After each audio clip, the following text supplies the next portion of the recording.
wabarakatuh. Halo Sobat YouTube, selamat berjumpa lagi dengan Mas Imam. Mudah-mudahan kalian semua dalam keadaan sehat walafiat dan tidak kurang suatu apapun. Di video kali ini Mas Imam tidak akan berbagi tentang video vlog maupun tentang video gending Jawa. Tetapi di video kali ini Mas Imam akan berbagi pengetahuan tentang sejarah penyebutan nama Banyumas dan asal-usul berdirinya Kabupaten Banyumas. Saya yakin di antara kalian pasti pernah mendengar nama Banyumas dan juga nama Kabupaten Banyumas. Tetapi saya yakin juga di antara kalian pasti ada yang belum tahu tentang asal-usul nama Banyumas dan juga asal-usul berdirinya Kabupaten Banyumas. Bagi kalian yang ingin mengetahui asal-usul nama Banyumas dan asal-usul berdirinya Kabupaten Banyumas, simak terus video ini sampai selesai.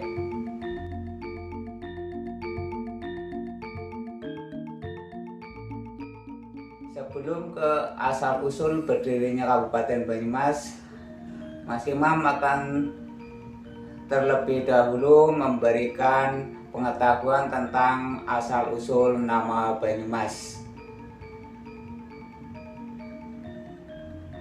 Nama Banyumas tak luput dari cerita legenda rakyat. Menurut cerita legenda rakyat, nama Banyumas terdapat 3 versi.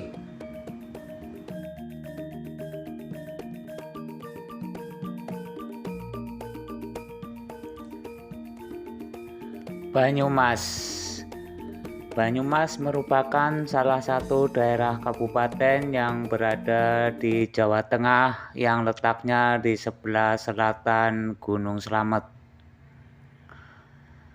Secara geografis, luas Kabupaten Banyumas mencapai 1335,30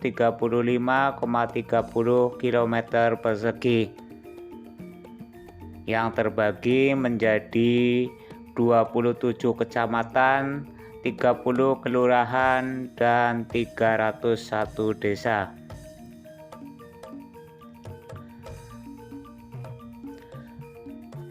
Secara geografis, Kabupaten Banyumas berbatasan langsung dengan beberapa kabupaten di sekitarnya.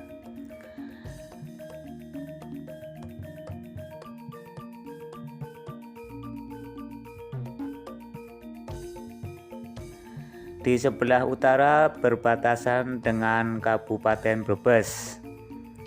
Di sebelah timur berbatasan dengan Kabupaten Purbalingga dan Kabupaten Banjarnegara serta Kabupaten Kebumen. Di sebelah barat dan sebelah selatan berbatasan dengan Kabupaten Cilacap. Kabupaten Banyumas beribu kota di Purwokerto. Purwokerto itu sendiri mempunyai semboyan sebagai kota satria, yaitu sejahtera, adil, tertib, rapi, indah, dan aman. Mengenai asal-usul penyebutan nama Banyumas itu sendiri tidak luput dari beberapa versi legenda cerita rakyat yang berkembang.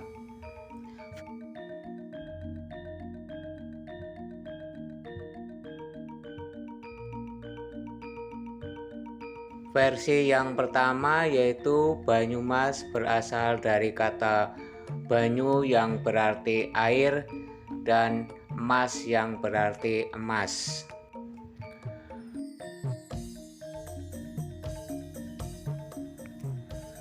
Konon ceritanya daerah Selarong yang sekarang disebut Banyumas dilanda kemarau panjang, sehingga sungai-sungai dan sumur-sumur warga pun ikut mengering. Saking susahnya untuk mendapatkan air, pada waktu itu penduduk Selarong membuat belik, yaitu galian tanah di tepian sungai, dan berharap mendapatkan sisa air di galian tersebut. Pada suatu hari di daerah Selarong, kedatangan orang asing yang menaiki kuda dan mempunyai gerak-gerik yang mencurigakan, sehingga tamu asing tersebut ditangkap oleh prajurit Selarong dan kemudian dipenjarakan. Pada saat tamu asing tersebut dimasukkan penjara, tiba-tiba daerah Selarong diselimuti awan tebal hitam dan kemudian turun hujan deras. Saking senangnya penduduk pada berteriak bersaut-sautan, "Banyu emas, banyu emas," sehingga apabila didengar secara bergabung menjadi Banyumas. Maka sejak saat itu daerah Selarong terkenal dengan penyebutan nama Banyumas. Saking senangnya penduduk mendapatkan air atau banyu, maka sejak saat itu kemudian tamu asing yang dipenjara tersebut dibebaskan karena dianggap membawa berkah atau membawa keuntungan bagi masyarakat Selarong yang tadinya kekurangan air, sehingga mendapatkan air yang melimpah. Setelah dibebaskan, tamu asing tersebut berjalan ke arah barat menuju ke Bukit Dawuhan. Kemudian tamu asing tersebut belajar kepada Mbah Galagama yang terkenal sakti mandraguna, dan kemudian tinggal sampai akhir hayatnya di Bukit Dawuhan. Setelah meninggal dunia, keduanya dimakamkan di Pesarean Dawuhan yang sekarang lebih terkenal dengan Pesarean Mbah Galagamba. Adapun versi kedua penyebutan nama Banyumas berawal pada saat warga sedang membangun pusat pemerintahan. Pada saat itu, warga mendapati kayu besar yang hanyut di Sungai Serayu. Kayu dari jenis kayu pohon emas itu diketahui berasal dari Desa Karangjambu, Kecamatan Kejobong, Kawedanan Bukateja, Kabupaten Purbalingga. Pada saat itu warga merasa terheran-heran karena kayu yang hanyut tersebut tepat berhenti di tempat pembangunan pusat pemerintahan. Adipati Merapat yang melihat kejadian tersebut tersentuh hatinya, kemudian menyuruh warga untuk mengambil kayu tersebut. Kayu emas tersebut kemudian dijadikan saka guru pembangunan pusat pemerintahan, yaitu Balai Sipanji. Karena pusat pemerintahan atau Balai Sipanji tersebut, soko gurunya atau tiang utamanya terbuat dari kayu jenis emas yang hanyut terbawa air atau dalam bahasa Jawa banyu, maka semenjak itu Balai Sipanji tersebut disebut dengan nama daerah Banyumas. Adapun versi ketiga penyebutan nama Banyumas yaitu berawal dari tempat berhentinya Adipati merapat untuk istirahat pada saat perjalanan pulang dari Wirasaba. Pada saat itu Adipati merapat melewati Sungai Rukmi atau yang biasa disebut dengan Kalimas. Pada saat di tempat antara pertemuan Sungai Mas atau Sungai Rukmi tersebut dengan sungai yang lainnya, Adipati merapat menyuruh prajuritnya untuk berhenti beristirahat. Dan kemudian Adipati merapat membuat pesanggrahan di daerah tersebut yang kemudian disebut dengan nama Banyumas. Pesanggrahan tersebut yang berada di persimpangan atau pertemuan Sungai Rukmi dengan sungai yang lainnya. Maka sejak saat itu daerah tersebut disebut dengan nama daerah Banyumas. Adapun sejarah Kabupaten Banyumas itu sendiri, menurut catatan sejarah Banyumas, pemerintahan Kabupaten Banyumas terbentuk pada abad ke-16, yaitu pada masa kekuasaan Sultan Hadiwijaya dari Kesultanan Pajang. Sejarah Kabupaten Banyumas erat hubungannya dengan Raden Djoko Kaimán, penguasa ataupun bupati pertama daripada Kabupaten Banyumas, yang pada waktu itu lebih terkenal dengan nama julukan Adipati Merapat. Menurut silsilahnya, Raden Djoko Kaimán atau Adipati Merapat itu merupakan putra dari Raden Banyaksosro dengan istri dari Pasir Luhur. Raden Banyaksosro itu sendiri merupakan putra dari Raden Baribin, seorang pangeran dari Majapahit. Karena melakukan kesalahan, Raden Baribin menghindar ke Pajajaran dan akhirnya dijodohkan dengan putri Pajajaran, Dyah Ayu Pamekasan. Sedangkan ibu dari Raden Djoko Kaimán itu sendiri yaitu putri dari Kiai Banyakgaluh atau yang dikenal dengan Mangkubumi II dari Kerajaan Pasir Luhur. Raden Djoko Kaimán sendiri menikah dengan putri dari Adipati Warga-Utomo I atau Adipati Wirasaba. Menurut sejarah babat Banyumas, Banyumas sebelumnya termasuk bagian dari Kabupaten Wirasaba yang sekarang termasuk daerah Purbalingga.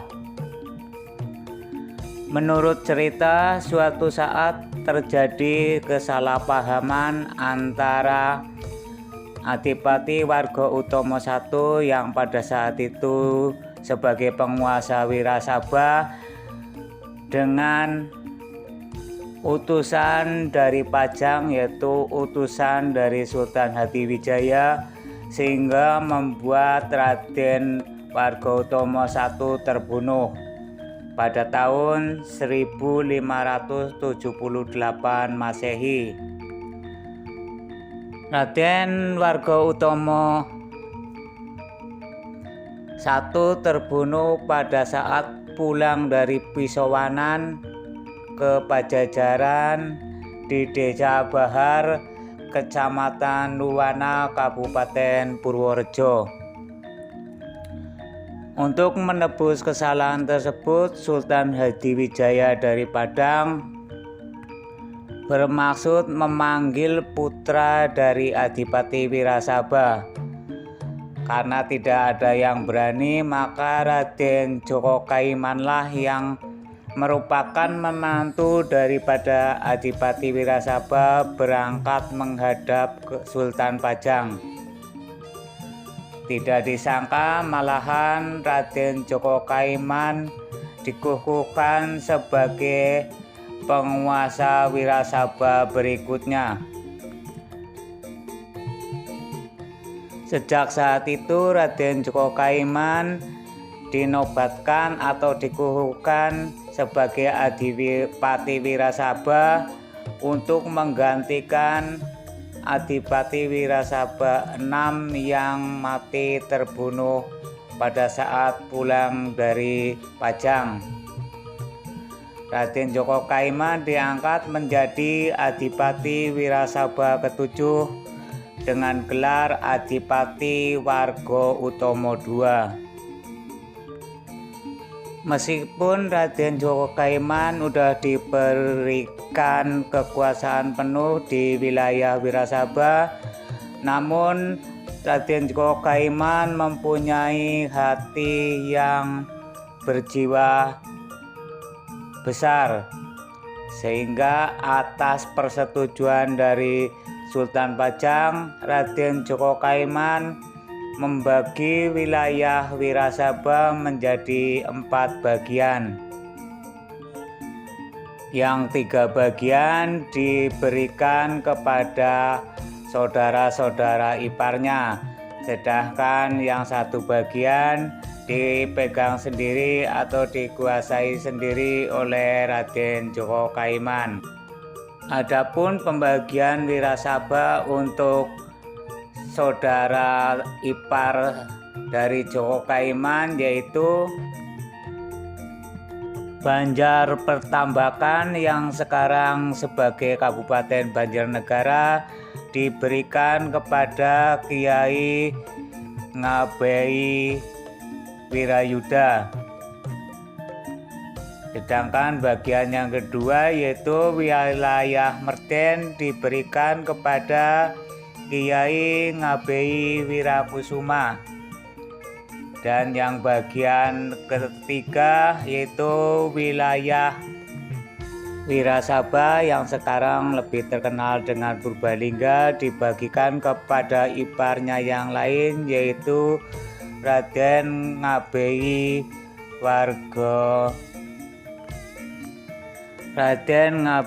Warga Sanjaya. Sedangkan sebagian lagi yaitu yang sekarang Banyumas dikuasai oleh Raden Djoko Kaiman itu sendiri. Karena kebijaksanaannya membagi wilayah Wirasaba menjadi 4 bagian, maka Djoko Kaiman lebih terkenal dengan sebutan Bu Adipati Merapat, yang artinya telah membagi daerah menjadi 4. Di daerah kekuasaannya di daerah Kejawar yang sekarang menjadi Banyumas, Raden Djoko Kaiman membabat hutan atau membuka hutan dan dijadikan sebagai pusat pemerintahan yang sekarang disebut Banyumas. Jadi sebenarnya yang sekarang menjadi Kabupaten Banyumas yaitu tadinya merupakan Kabupaten Kejawar dan sekarang disebut Banyumas. Demikianlah pengetahuan tentang asal-usul penyebutan nama Banyumas dan juga asal-usul berdirinya Kabupaten Banyumas. Mohon maaf apabila ada kesalahan dalam penyebutan nama maupun tulisan, dan silahkan dikoreksi di kolom komentar. Demikianlah pengetahuan tentang asal-usul penyebutan nama Banyumas dan asal-usul berdirinya Kabupaten Banyumas. Cukup sekian video kali ini, semoga bermanfaat. Sampai jumpa lagi di video berikutnya. Wassalamualaikum warahmatullahi wabarakatuh.